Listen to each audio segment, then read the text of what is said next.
I've been curious about the PRS SE Hollowbodies for a couple of years now. Introduced in 2020, they've been featured in quite a number of YouTube videos. But with all the sponsored content out there, it's not easy to really know what to believe until I get it in my own hands. And trust me, you're not seeing any sponsored videos here. So get ready for an honest evaluation of the Paul Reed Smith SE Hollowbody Standard.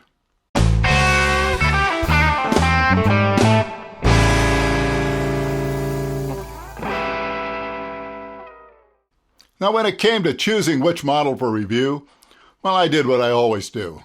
I just bought the one that most appeals to me. In this case, the all-mahogany Hollowbody Standard. And today we're going to see if I agree with all those glowing reviews. Well, first, why the Standard? Well, you know, I've had a number of guitars with highly figured tops. They always look spectacular when I bought them, but for whatever reason, I tend to sell them and keep the less flashy plain top models. And the piezo option, it doesn't really interest me in the least. I'm sure it works well, but I simply have no use for it. So right from the start, I knew it'd be the Hollowbody Standard, with its simple all-mahogany construction and straightforward electronics. Now, all the SE Hollowbodies have multi-piece mahogany necks, featuring the PRS wide fat neck profile. It measures 1 11/16 inch, or about 43 millimeters wide at the bone nut, and the depth is 0.875 inch, or 22 millimeters at the first fret, and 0.95 inch, or 24 millimeters at the 12th. It does feel quite substantial without really feeling clubby. It's a very nice shape, and to me, feels very close to the core wide fat. Now, the fingerboard is ebony with a 25-inch scale length, and this guitar is loaded with the 5815 LTS pickups.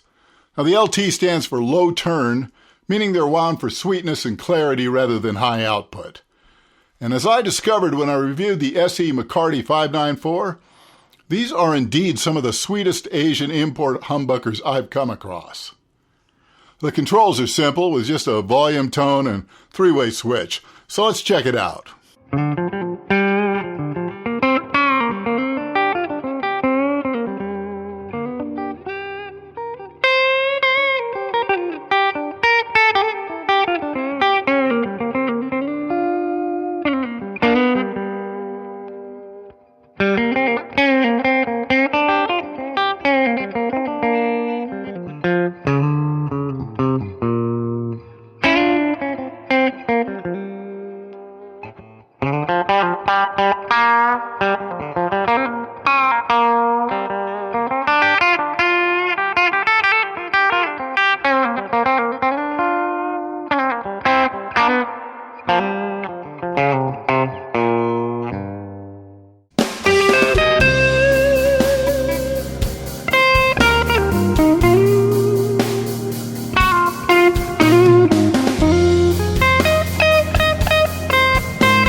this is a nice playing guitar. And honestly, this has the feel of a guitar costing at least twice the price. It's built remarkably well and has some of the nicest fretwork you're likely to find on any factory guitar. Now the controls feel good. The tuning stability is rock solid. I have to say, I'm struggling to find anything to criticize here. Also, these are fully hollow, with no center block, allowing it to get those big 335 type tones in a smaller guitar, which will be much more comfortable for a significant percentage of players. Now, I've known players who love the sound of a full-size semi-hollow, but just aren't comfortable playing anything that big. Well, here you go. So all that said, could it be improved? Well, for the way I work, it could. But rather than change this model, which will be perfect for lots of players, I'd really like to see an SE version of the McCarty 594 Hollowbody. Simply because with this style of guitar, I prefer the separate volume and tone controls for each pickup. I miss being able to dial in all those colors available when using both pickups with separate controls for each, especially the volume controls. Now, a lot of those cool B.B. King tones are all about dialing in a little more of one pickup than the other. And of course, you can't do that here. Other than that, the SE Hollowbody Standard is a real winner and absolutely deserves all the praise it's received. Well, thanks so much for watching. Now don't forget to like and subscribe, and I'll see you again very soon.